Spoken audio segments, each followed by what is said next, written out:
Assalamualaikum warahmatullahi wabarakatuh. Kali ini kita akan mempelajari kelas 4 tema 5 pahlawanku. Subtema 1 perjuangan para pahlawan pembelajaran 5. Siapa lagi tokoh yang terkenal pada zaman Hindu, Buddha dan Islam? Nah, kita akan mempelajari teman-teman di sini. Sebelum kita lanjut, Kak Wafik ingin menerangkan sedikit bahwa Indonesia itu memiliki 5 pulau besar yang menjadi utama, yakni Sumatera. Nah, Sumatera itu sebelah sini. Lalu Jawa yang kita tinggali atau yang Kak Wafik tinggali, Kalimantan, Sulawesi, dan Papua. Seperti itu.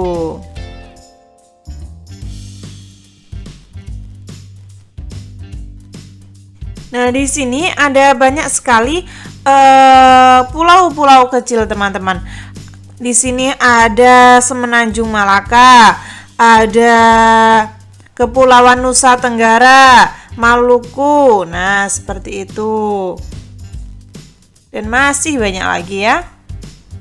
Pada akhir masa kerajaan Hindu-Buddha, muncullah tokoh-tokoh yang membawa kejayaan kerajaan Majapahit. Kerajaan Majapahit dikenal sebagai salah satu kerajaan terbesar di Nusantara. Siapakah mereka? Mari kita cari tahu lebih lanjut. Nah, di sini ada gambar ya teman-teman. Ada gambar peta Indonesia yang seperti Kak Wafik tampilkan tadi. Lalu ada beberapa pahlawan di sini teman-teman. Kak Wafik jelaskan sedikit tentang Gajah Mada. Nah, Gajah Mada ini termasuk panglima perang dan tokoh yang sangat berpengaruh pada zaman kerajaan Majapahit. Nah, ini ya gambarnya. Lalu Hayam Wuruk. Nah, Hayam Wuruk itu raja keempat Majapahit yang memerintah pada tahun 1350 sampai 1389. Seperti itu. Nah, Candi Penataran juga ini ada di Jawa Timur, di dekat rumah Kak Wafik ya. Berdasarkan kelompokmu, diskusikan hubungan antara gambar tersebut. Tuliskan hasilnya pada kolom berikut ini. Nah, dari 3 gambar tadi, Gajah Mada adalah patih tertinggi pada saat memerintah Hayam Wuruk sebagai Raja Majapahit. Kurang lebih seperti itu ya. Di sini sangat Kak Wafik singkat. Mahapatih Gajah Mada. Nah, ini ada pada halaman 38. Sebenarnya ini seperti tulisan yang kotak-kotak, namun Kak Wafik rubah seperti ini agar mudah dibaca. Gajah Mada adalah seorang panglima perang dan tokoh yang sangat berpengaruh pada zaman kerajaan Majapahit. Saat remaja, ia merupakan seorang pemuda yang mempunyai keahlian bela diri yang sangat hebat serta berilmu tinggi.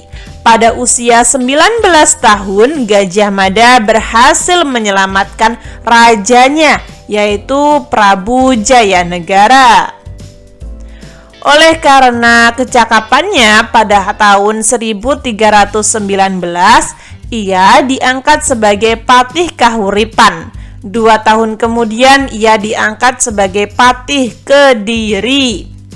Pada tahun 1329, Patih Majapahit yang bernama Aryo Tada menunjuk Gajah Mada untuk menggantikan dirinya. Gajah Mada menolak menunjukkan itu karena ia ingin membuktikan pengabdiannya terlebih dahulu kepada kerajaan Majapahit, yaitu menghentikan pemberontakan Keta dan Sadeng. Gajah Mada akhirnya diangkat sebagai Patih Majapahit pada tahun 1334. Setelah berhasil menaklukkan Keta dan Sadeng, pada tahun 1336, Gajah Mada mengucapkan Sumpah Palapa yaitu janji bahwa ia tidak akan memakan buah palapa, sejenis rempah-rempah, bila belum berhasil menguasai pulau-pulau di Nusantara. Perjuangan Gajah Mada mencapai puncaknya pada zaman pemerintahan Prabu Hayam Wuruk sekitar tahun 1350 sampai 1389. Pada masa itulah Majapahit mencapai keemasannya. Dari kitab Negara Kertagama dapat diketahui bahwa daerah kekuasaan Majapahit hampir sama luasnya dengan wilayah Indonesia yang sekarang. Bahkan pengaruh kerajaan Majapahit sampai ke negara-negara tetangga, misalnya saja Filipina. Berdasarkan cerita, sekarang kalian mendapat tugas untuk menulis kembali cerita singkat tadi. Seperti ini ya, ini ada pada halaman 39 yang paling atas. Gajah Mada adalah seorang panglima perang dan tokoh yang sangat berpengaruh pada zaman kerajaan Majapahit. Pada tahun 1336, Gajah Mada mengucapkan Sumpah Palapa. Perjuangannya mencapai puncaknya pada zaman pemerintahan Prabu Hayam Wuruk. Nah, seperti itu ya teman-teman. Kalian bisa membaca nggak teman-teman tulisan yang hitam ini tulisannya apa? Kak Wafik kurang jelas ya di buku Kak Wafik ini. Mungkin teman-teman bisa membaca, kalian bisa tulis di komentar ya. Lalu ada beberapa pertanyaan pada Ayo Diskusi halaman 39. Apa tujuan Gajah Mada mengucapkan Sumpah Palapa untuk menyatukan Nusantara? Apa yang diperjuangkan Gajah Mada? Yang diperjuangkan adalah mempersatukan Nusantara di bawah kekuasaan kerajaan Majapahit. Apakah perjuangan Gajah Mada mempunyai pengaruh pada kehidupan bangsa Indonesia saat ini? Ya, pasti berpengaruh ya. Gajah Mada memang hampir berhasil menaklukkan Nusantara. Semangat Gajah Mada dalam mempersatukan Nusantara dijadikan semangat bangsa Indonesia dalam mengisi dan mempertahankan kemerdekaan Republik Indonesia. Hal baik apa yang dapat kamu contoh dari sikap Gajah Mada? Yaitu Gajah Mada itu sangat memegang persatuan dan kesatuan untuk menjadi sebuah bangsa yang besar. Apakah Gajah Mada bisa disebut sebagai pahlawan pada masa kerajaan Majapahit? Ya bisa. Kenapa? Karena Gajah Mada berperan penting untuk kesejahteraan rakyatnya, mengutamakan kesejahteraan rakyatnya. Perjuangan Gajah Mada sampai saat ini dikenang. Hal ini dibuktikan dengan digunakannya nama Gajah Mada sebagai nama jalan utama sejumlah kota di Indonesia. Kebesaran nama dan kejayaan Majapahit pun dapat pula dilihat dari peninggalannya berupa candi. Untuk mengetahui cerita tentang candi peninggalan kerajaan Majapahit lebih lanjut, coba baca bacaan berikut ini. Nah, di sini ada bacaan kompleks Candi Penataran. Kemegahan dan kebesaran kompleks Candi Penataran membuktikan perjuangan dan peranan para tokoh pada masa kerajaan Majapahit. Candi Penataran dibangun pada masa Kerajaan Kediri dan dipergunakan pada masa Kerajaan Majapahit. Di dalam kompleks candi terdapat arca, bangunan yang disebut Balai Agung, prasasti, dan beberapa candi. Candi-candi itu diantaranya Candi Naga yang berukuran lebar, maksud Kak Wafik ya, lebar 4,83 meter, panjangnya 6,57 meter, dan tingginya 4,70 meter. Selain itu, terdapat candi yang dianggap paling suci, yaitu Candi Induk. Candi Induk terdiri atas 3 teras tersusun dengan tinggi seluruhnya 7,19 meter. Nah, ini adalah peninggalan dari Kerajaan Majapahit.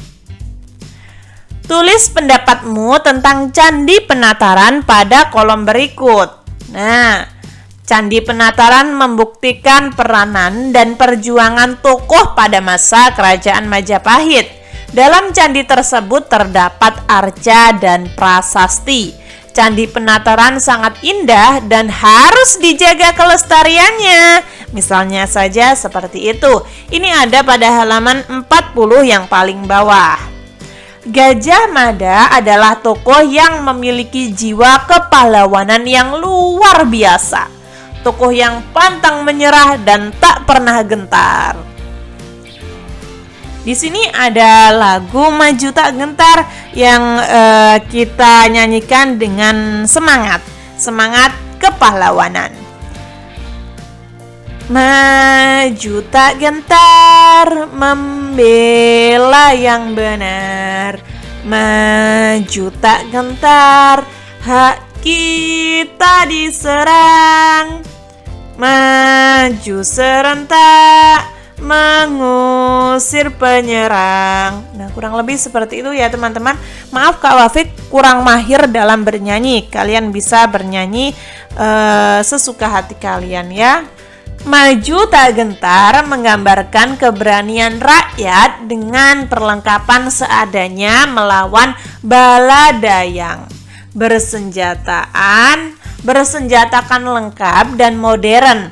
Tapi dengan jiwa semangat, lagu ini mampu membangkitkan perjuangan di garis depan. Lalu ada beberapa pertanyaan teman-teman pada halaman 42. Apa yang kamu rasakan ketika menyanyikan lagu tersebut? Misalnya saja merasa bangga dan semangat. Jelaskan tentang nada dan tempo dalam lagu tersebut. Nah, lagu Maju Tak Gentar itu termasuk mengandung nilai perjuangan. Karya C. Simanjuntak dengan tanda birama 4/4. Setiap birama terdapat 4 ketukan dan masing-masing ketuk bernilai 1/4. Apakah ada lagu di daerahmu yang menggambarkan perjuangan para pahlawan? Nah, misalnya saja Camping Gunung. Nah, Camping Gunung itu menggambarkan kepahlawanan teman-teman, yaitu kerinduan dari sang ayah untuk anaknya yang pergi berjuang demi mewujudkan kemerdekaan. Lalu di sini ada soal matematika ya teman-teman. Oh iya teman-teman, untuk soal matematika di sini Kak Wafik tidak menerangkan ya. Kak Wafik hanya menampilkan saja tanpa menerangkan. Kenapa? Karena pada matematika sendiri itu sudah ada di buku matematika paket. Jadi Kak Wafik tidak terangkan pada buku tematik ya. Tapi tetap Kak Wafik tampilkan.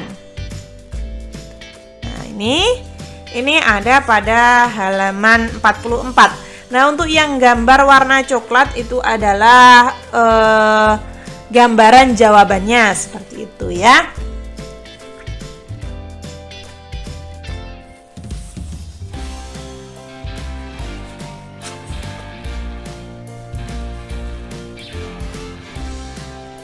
Sekarang ayo renungkan.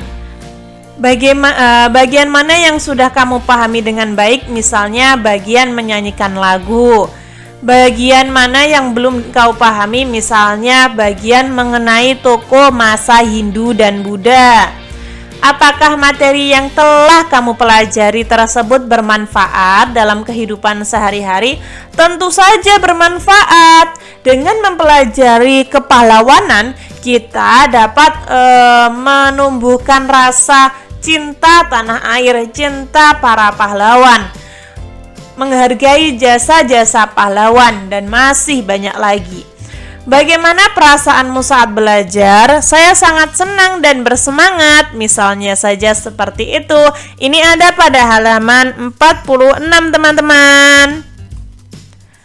Kesimpulan, tadi kita sudah belajar apa saja? Yang pertama, peninggalan sejarah masa Hindu, Buddha, dan Islam serta pengaruhnya, dan juga menyanyikan lagu Maju Tak Gentar dengan tinggi rendah nada yang tepat. Ketika teman-teman ada saran, masih kurang paham, atau mungkin Kak Wafik salah ketik, salah pengucapan, kalian bisa tulis di komentar agar Kak Wafik dapat memperbaikinya. Semoga bermanfaat. Wassalamualaikum warahmatullahi wabarakatuh.